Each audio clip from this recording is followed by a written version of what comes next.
Hello there, thank you so much for stopping by. My name is ChitChat and welcome back to another episode of Planet Coaster, where we are working on the Super Mario Super Theme Park. It has been such a long time since I have loaded this file, and it was so good to jump back in. We're moving over to the Bowser's Kingdom section of the park, where we are going to make the main dragon man himself, Bowser.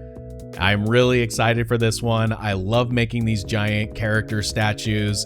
As soon as I loaded that file and saw the Bowser Jr. character, I'm like, oh man, I know what I'm gonna make on today's episode, and it's gonna be Bowser. And like all these statues, when we first start, they look a little silly, just as I'm kind of coming up with a game plan. But I will say, I think I have a new favorite. It was Bowser Jr. and maybe comic for a long time, but I think this Bowser might take the cake as my favorite statue that I've made so far. So let's get started with this process. We're fleshing out the facial features first. I normally start with the character's head because that helps me figure out the scale for the body if I do include the body. Sometimes I'll, find a way to just do like the bust like we did with Wario, but I wanted to really challenge myself with this one. I wanted to try and make it look as close to Bowser as possible. I had a picture of Bowser up on my screen the whole time, just like referencing it back and forth, trying to get this look down as much as possible because he has a lot of interesting shapes to his character that makes him so unique. So I wanted to make sure that I try to get those as much as possible. I came up with a new idea for the eyes. One of the things I've always struggled with is finding a good way to make character eyes because the scale difference between these objects, these simple shapes, is so vast that it limits your options pretty substantially. I think I've said this a million times in other videos where I'm making statues, but my goodness, I wish there was a way to just scale these simple objects to be the exact size you need them at. Like, it would be so great for some of these scenic items, and even if it was just the simple shapes, even if these were all that it would apply to, I would be so happy if that we could just scale these. So like, how cool would it be if we made these objects, these characters, and then we could scale them to whatever size we needed to? And I know you can do that if you were to jump into the Theme Maker toolkit and 3D model it yourself and, make the proper scale. But for those of us that just want to stick with Planet Coaster for some of these builds, it would be so cool to scale it. And I can see why they wouldn't want to do that. Because if you scale something, I would assume the geometry would have to get modified somehow, and having like something that's built out of like 100 of these little pieces suddenly being scaled down and duplicated over and over and over again would probably, crash the game, which happens to me a lot, unfortunately. It was happening a lot before I upgraded my computer, which I was able to turn on most of the high-res settings when I started recording this again, just because my old rig could not handle it.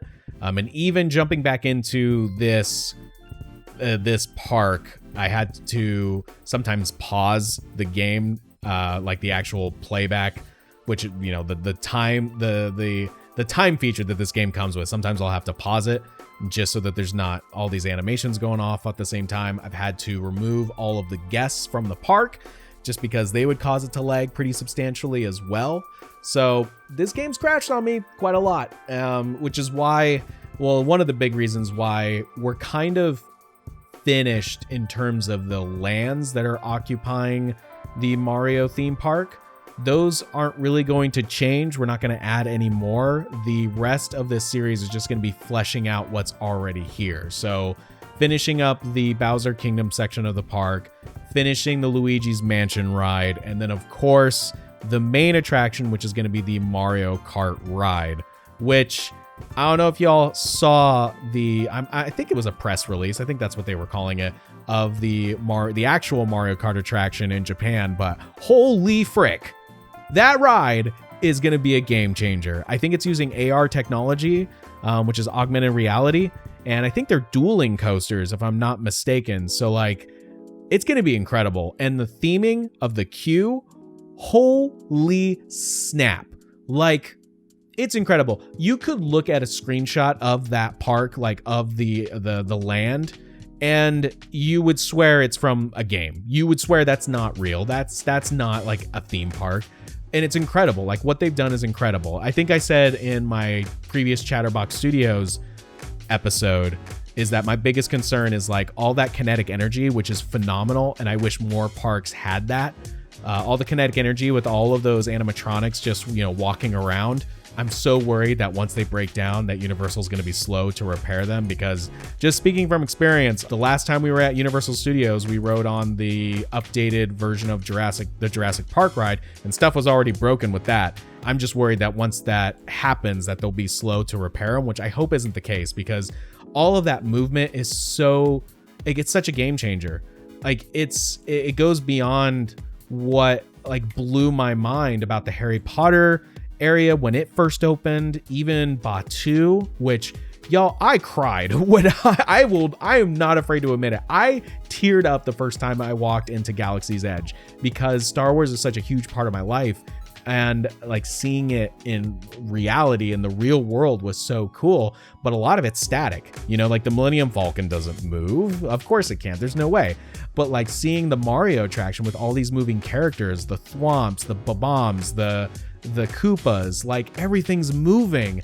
It's so cool. Like, it's a game changer. You don't see any park that has that level of motion, which is probably why they condensed it so much. Like, the land feels very condensed, and in this day and age, that's, probably not a good thing, but I see why they did it from a design perspective, because so much of it's vertical, which, keeps you feeling like you're encapsulated in this land. And because of that, because of how condensed it is, it feels like they were really able to occupy it with just stuff moving and just stuff for you to look at. And some of the rides also provide that kinetic energy, like the Yoshi Omnimover style attraction, which I wish we were getting in the Hollywood version, because that ride looks so freaking adorable.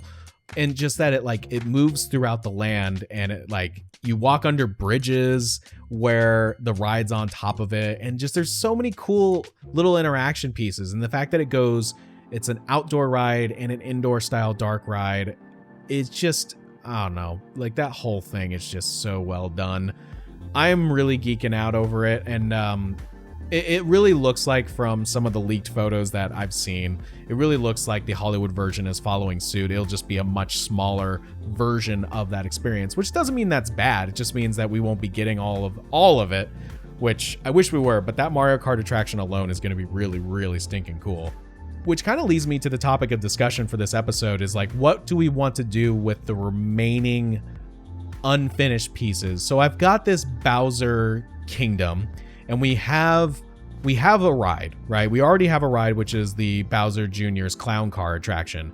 Now, originally I wanted to make Bowser's themed thing a restaurant, because we didn't really have a restaurant in the park, but part of me just is there something better we could do? Could we add a flat ride in this area that would kind of fit the theme of Bowser? There's like a Gears of Terror or something like that. I can't remember what the flat ride's called, but it's got a very Bowser aesthetic. For those of you that play Planet Coaster, you probably know what I'm talking about. The name escapes me at the moment, but I think it's the name has gears in it or something like that.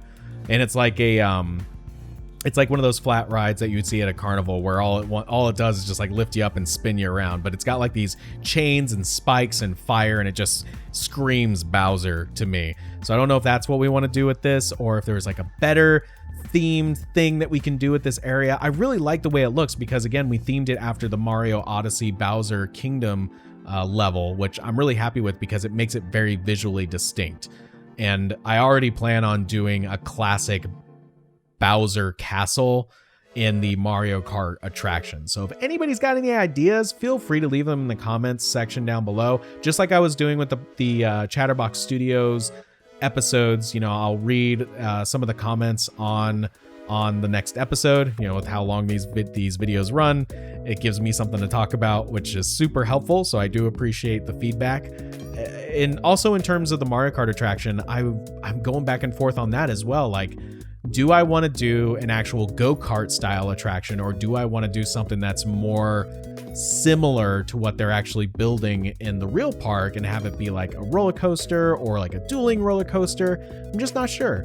And I'm still thinking about which levels from Mario Kart I want to incorporate, which will probably do some sort of poll and just pick some of the top ones that people like, because I want to try and have little rooms that make up that ride, but each room is another piece of, you know, the Mario Kart aesthetic and levels. Because, you know, some of my favorites are like the original Bowser level from Mario Kart 64. I love DK Summit. Man, I want to stick to the Mario Kart levels, just like the Mario themed levels, but I love the Animal Crossing level. I love the F-Zero levels. I love Hyrule, but I want to stick to just the Mario levels. And yeah, of course we'll have to have Rainbow Road, despite my personal feelings about Rainbow Road. That has to be in the ride somewhere. So that might also be a fun topic for us to discuss on the next video. In terms of things that are still needing to be finished, of course, we have Bowser's Kingdom. We still have the Luigi's Mansion ride, which I also had some thoughts about, seeing as it's been quite a bit since I've worked on this series. Before, or when I originally made the Luigi's Mansion ride, or had the original ideas for it, the coaster that allows you to have like interactive targets, kind of like the Men in Black Alien Attack ride, and also the Toy Story Midway Mania attraction, they have that version of that for Planet Coaster. So it's a ride vehicle that allows you to have moving targets and allows you to use like a blaster or whatever to fire at the targets. I thought that would be really fun for Luigi's Mansion. So like, not changing the track layout, but obviously I'll have to redo the track because it's a different style ride. But there's the opening scene, which you're going into, you know, Professor Egad's like shack, and he's supposed to, in that section, he's going to be talking to Luigi and telling him about the poltergust.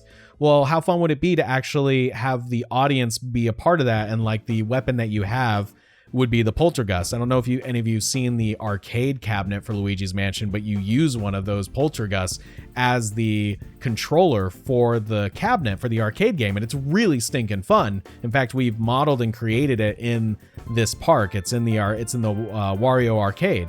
So I thought that would be really fun to do. And we're still keeping to the theme of the ride. It's still going to have the same stuff that's currently in there.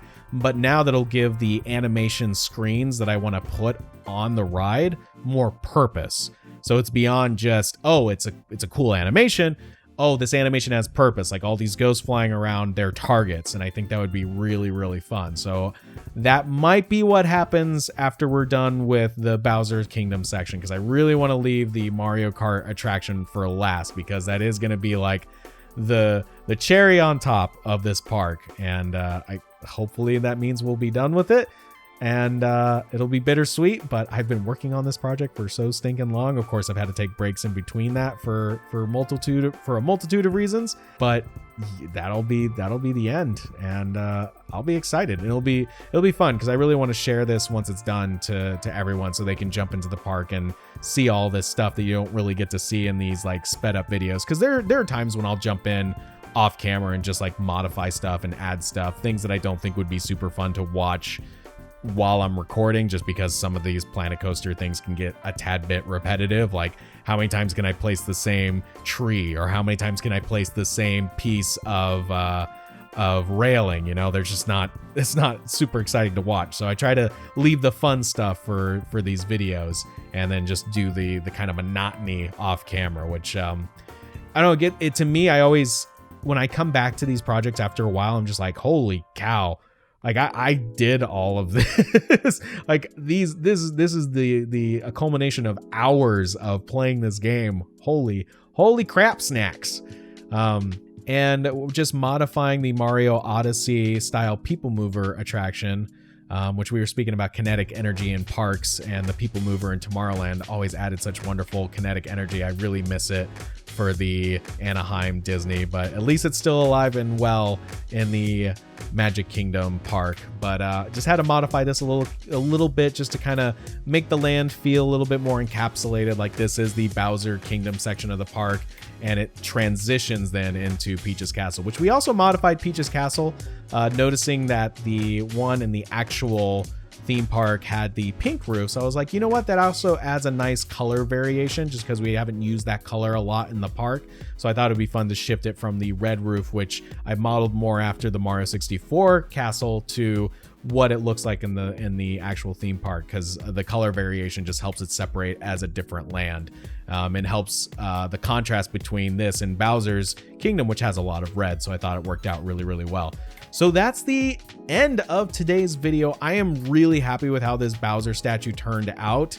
I think it has a lot of personality, and the only thing I want to add to it is his turtle shell on his back, just in case if you're walking out of that section of the park, you would see, you know, the unfinished side, which I don't really want to obscure with walls or anything like that. So I'm going to finish up the turtle shell in the next video, and hopefully if I get some really good suggestions, we'll know what we're going to do with this Bowser section of his kingdom. So thank you all so much for watching. I really appreciate it. And as always, I will chat with you on the next video.